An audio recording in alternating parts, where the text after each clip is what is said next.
Hey, what's up? Welcome back to sa ating channel, dito sa Bob's TV. Alright, so tayo babalik muli mga kababayan at ito, pag-usapan natin, no? Nabuking na nga ba itong si Congressman Leandro Lebiste, mga kababayan? Yan po ang ating alamin ngayon at pag-uusapan, pero syempre bago ang lahat, please don't forget to subscribe, like, share at comment dyan sa comment section. Okay, so eto mga kababayan, pag-usapan po natin, no? Grabe, nabuking na nga ba ang ginawa netong si Congressman Lebiste dito po sa Cabral Files, mga kababayan? No? Dahil ngayon po ay matindi talaga ang usapin pagdating po dito sa Cabral Files na to dahil marami po no, ang nadadawit at nasasabit. Okay, so bago natin ito pag-usapan mga kababayan, magbibigay muna ako ng ilang komentaryo ko tungkol po dito sa Cabral Files na to mga kababayan. At ito po actually lagi nating sinasabi, no? Simula nung inumpisahan natin pag-usapan itong Cabral Files mga kababayan. No? Sinasabi po sa report, sabi po ni Lebiste, mga kababayan, ay September pa lang daw po ay hawak na niya etong Cabral Files na to, mga kababayan. At tanong natin, no, bakit kaya ngayon lang ito inilabas ni Congressman Lebiste, mga kababayan? Yan yung tanong natin. Pangalawa, bakit inuunti-unti ni Lebiste ilabas itong mga laman ng Cabral Files? Mga kababayan, nag-aantay ba sila ng sagot mula sa palasyo? Alam nyo, yung strategy na yan, ganyan-ganyan din yung ginawa, mga kababayan, no? Kung matatandaan natin, etong si Congressman Saldico, mga kababayan. Kung maalala natin yung strategy po na ginawa netong si Congressman Saldico, mga kababayan, ay ganyan din po. Inunti-unti nila yung paglalabas po ng video ni Saldico. At sa tingin ko, mga kababayan, medyo effective po, no, yung strategy na yon. No? Dahil sumasagot po yung palasyo sa kanya, mga kababayan. At sa bawat sagot ng palasyo ay may isinasagot etong si Saldico. No? After po ni Saldico, mga kababayan, ay eto naman po si Congressman na Miao Miao, mga kababayan.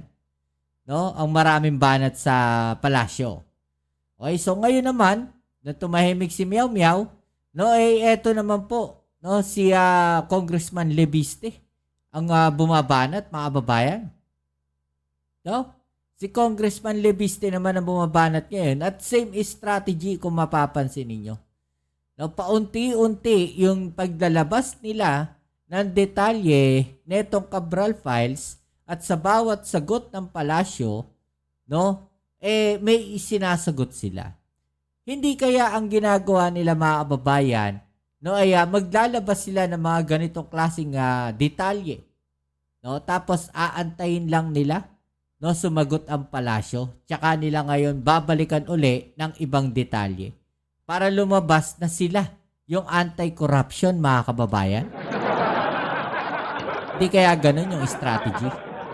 At the same time, mga kababayan, no, may tanong din ako 'di ba? May tanong din ako ditong isa pa, mga kababayan, no. Yun nga, yung tungkol sa paglalabas ng files na yan ni Cabral, no? Bakit ngayon lang po yan nailabas kung kailan patay na itong si Yusek Cabral?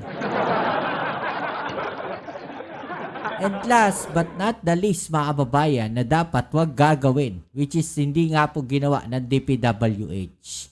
Ano po yung pinagagawa na yon?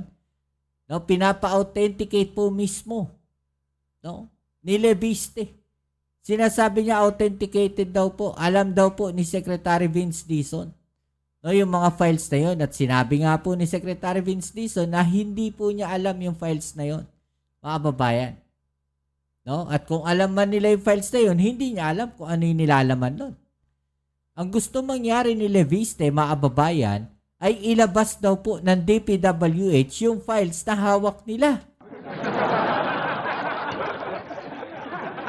Nakita niyo yung logic, mga kababayan? No? Bakit ilalabas naman ng DPWH yung files na hawak nila? no? E di nagkaroon ngayon, no, ng isasagot etong si Leviste. Sasabihin lang naman ni Leviste na na-manipulate nyo na o binago nyo na yung nilalaman ng files na yan at ang original na files talaga na nakuha ay yun nasa akin. So palalabasin ngayon netong si Leviste. Ito po pinag-uusapan lang natin. Pwedeng palabasin ngayon ni Leviste, no, o baka palabasin po netong ni Leviste, mga kababayan, na ang original files po na Cabral files ay yung hawak niya. At yung files po na hawak ng DPWH na ipinasa sa Ombudsman, mga kababayan, no, ay pwede niya pong baka pwede niya sabihin na na falsificated na o edited na. Nakita nyo yung laro? Nakita ninyo yung posibleng mangyari, mga kababayan? Ina-advance ko lang po kayo, no, dito. At pabalikan natin tong video na to once nangyari po yan, mga kababayan. Sa lahat po na nanonood ng video na to, i-remind nyo po ako, pagka nangyari po yan, babalikan natin itong video na to. Okay? So ito po yan, mga kababayan, yung sinasabi ko. No? Ano sabi ni Secretary Vince Dizon? Nagpilit siyang kumuha ng mga files at ginamit pa niya yung computer ng isang staff. No? Ito daw po ay si Leviste daw po. No? Lahat ito kinuwento sa akin ni Yusek Cabral nung nangyari at pinilit niyang mag-save ng mga files sa kanyang flash drive. Galing doon sa computer ng iyong ang nangyari noong September. Oh. Yun daw po yung nangyari noong September, mga babayan. Yan po ay ayon dito kay Secretary Vince Dizon. Diba? Okay? So, ito po yung balita na yan. Panoorin natin. Nagbabanggaan ang mga pahayag ni na Congressman Leandro Leviste at DPWH Secretary Vince Dizon kaugnay sa umano'y Cabral Files. Sino nga ba ang nagsasabi ng totoo tungkol sa kontrobersyal na dokumento?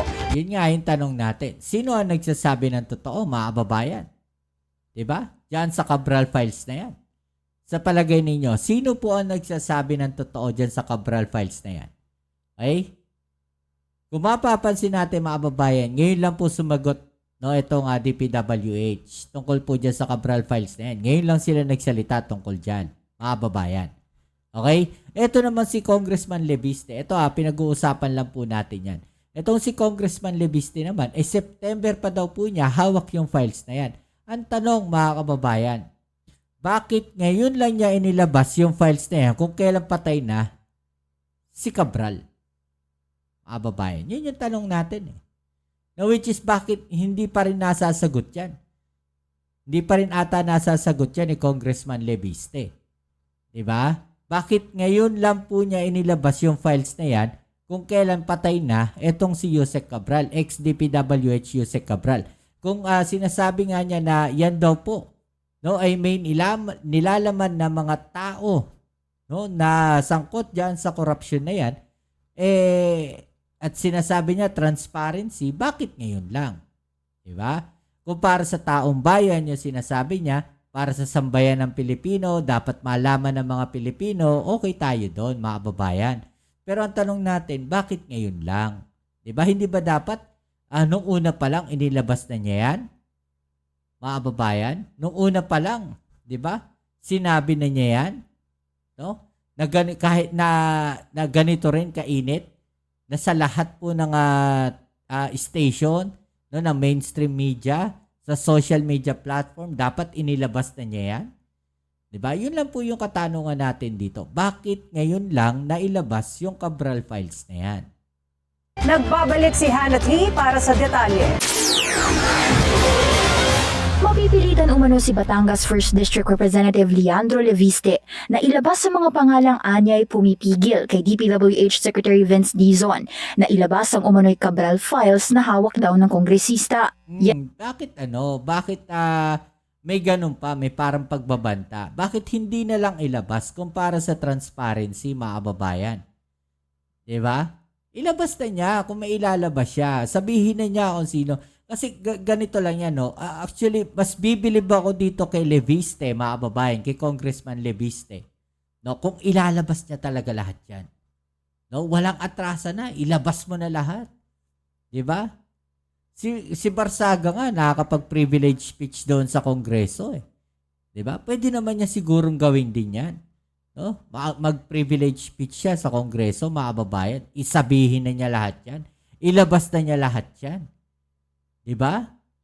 Pwede naman ganun eh. Bakit may pagbabanta pa? Parang pag hindi nyo nilabas yan, parang ganun. Diba? Eto gagawin ko. Parang ganun. Diba? Parang ang pangit ng dating lang kasi.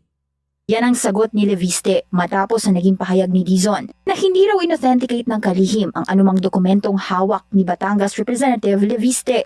Sa isang panayam, sinabi ni Dizon na hindi pa niya nakikita ang mga dokumentong tinatawag na Cabral Files. Diba? Hindi pa daw niya nakikita yung mga dokumento na yon, mga kababayan, simula nun.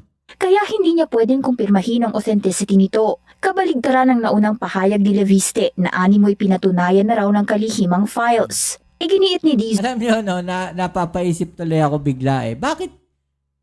What if ang gawin kaya no, magharap sila sa harap ng media?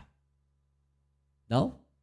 Di kaya mas maganda yung gano'n. Kunyari, ganyan, no? May nagsasagutan sila sa interviews, mga babayan. What if ang gawin eh, magharap na lang sila sa media. Sa harap ng media, mga babayan, at doon sila mag-usap.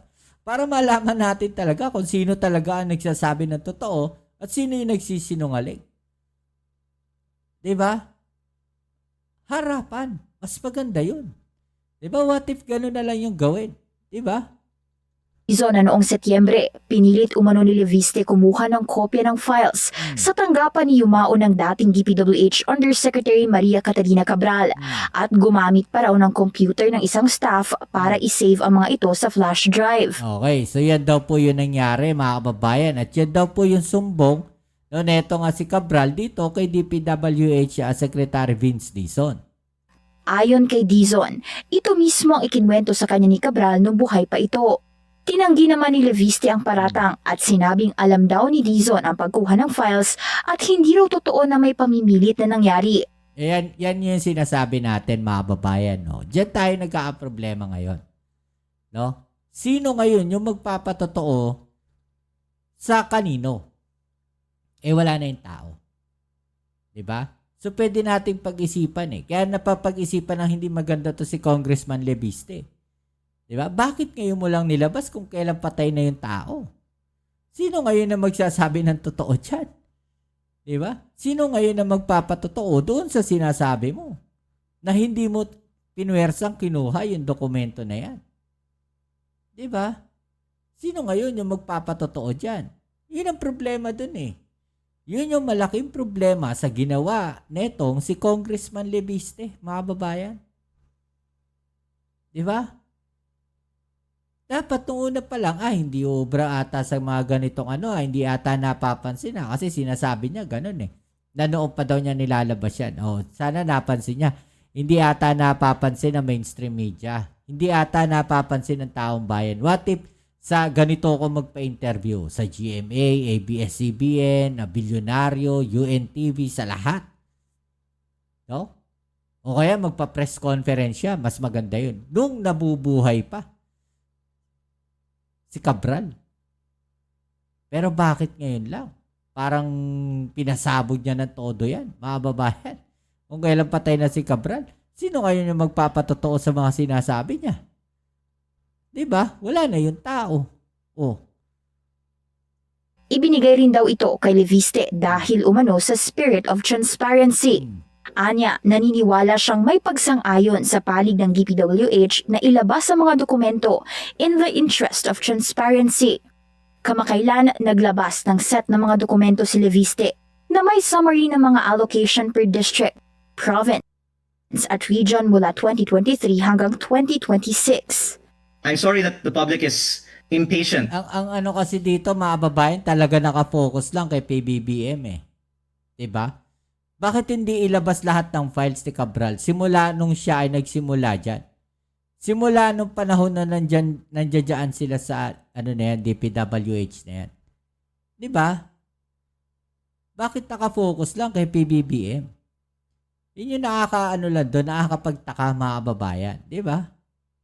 Waiting for more informations to be released on the proponents in the NEP. But I want to give the DPWH and USEC Claire Castro the chance to set the record straight before I prove that they have been lying. Di ba?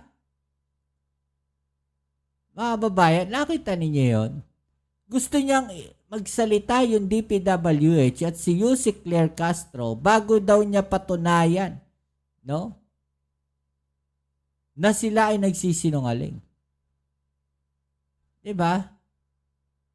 Mga babayan, sinasabi niya, parang sinasabi dito ni Representative Leviste, mga babayan, na ang DPWH at si Yusek Claire Castro ay nagsisinungaling.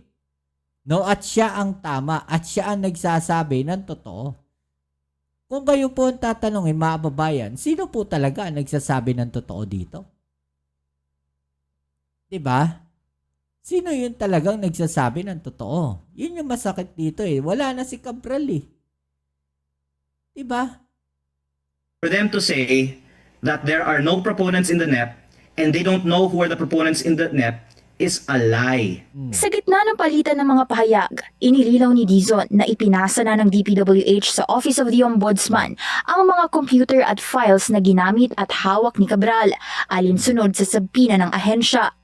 Dagdag pa ni Dizon, ang ombudsman na ang may kapangyarihang sumuri, mag-analyze at mag-authenticate ng mga dokumento bilang bahagi ng ongoing investigation sa flood control scandal. 'Di ba? Pinasa nila sa ombudsman. Ano yung pinasa nila sa ombudsman, mga babayan? Ito pong files na to. Yan o. Ito pong files na to, mga babayan. Ganyang karami yung files na yan, mga kababayan. Meron pa po diyang 2020, oh. Oh, may 2019 pa ata, 2021, 2016 ata yung iba dyan. No? Panahon pa ni Digong, mga babayan. Nandyan lahat. Hindi pinakailaman. Andyan lahat, oh. Pati yung computer, oh. So, ano yung files na nakuha ni Leviste? Files lang nung panahon ng Pangulong Bongbong Marcos? Hindi niya isinama yung kay Duterte? Nakikita nyo na talagang may tinatarget, mga babayan. Parang may tinatarget. Diba? Nakikita ninyo na parang may demolition sa administrasyon ng Pangulong Bongbong Marcos. Dahil siya yung nagpasabog niyang korupsyon sa flood control. Yung sinasabi ko sa inyo noon. Sa ginawa ng Pangulong Bongbong Marcos na yan, maraming magtatry na sirain yung Pangulo natin at yung kredibilidad ng Pangulo natin. Diba? Hindi ko sinasabi na yun yung ginagawa ni Congressman Leviste. No, pero merong mga taong nasa likod, no, ng mga tao na gustong sirain yung Pangulo natin gamit yung sariling initiative ng Pangulo natin, no, na sirain at wakasan yan pong korupsyon. Kasi marami siya talaga masasagasaan dyan, mga babayan. Diba? Maraming nasagasaan yung Pangulo natin dyan. Kaya lahat ng paraan, by all means, sisirain nila yung kredibilidad ng ating Pangulo at yung kredibilidad ng lahat ng gagawin ng Pangulo natin. Pati yung ICI na yan. Na ngayon nga nasisira na talaga totally yung kredibilidad ng ICI. Yan yung main objectives nila ng mga tao na yan.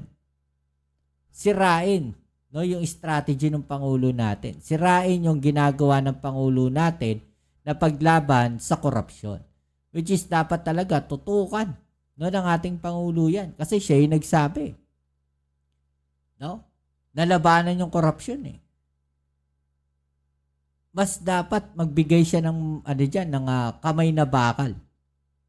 Pagdating po dyan sa flood control anomalies na yan, mga kababayan. At syempre, pati tayo nag-aantay, no? Na talagang may makulong po, no, ng mga senador at kongresista na involved dyan sa flood control na yan. taong bayan na nag-aantay. 'Di ba? Hindi man mabilis, pero at least may makita tayo, no? Na may makulong. 'Di ba? No, ano pong masasabi ninyo diyan mga kababayan, no? I-comment sa ibaba ang inyong mga opinion at atin yung pag-usapan, alright? So yan muli, kita-kits tayo sa ating next video upload. Maraming salamat sa inyong suporta. At ito po muli ang inyong Kuya Mobs, it's Mobs TV. Peace and out.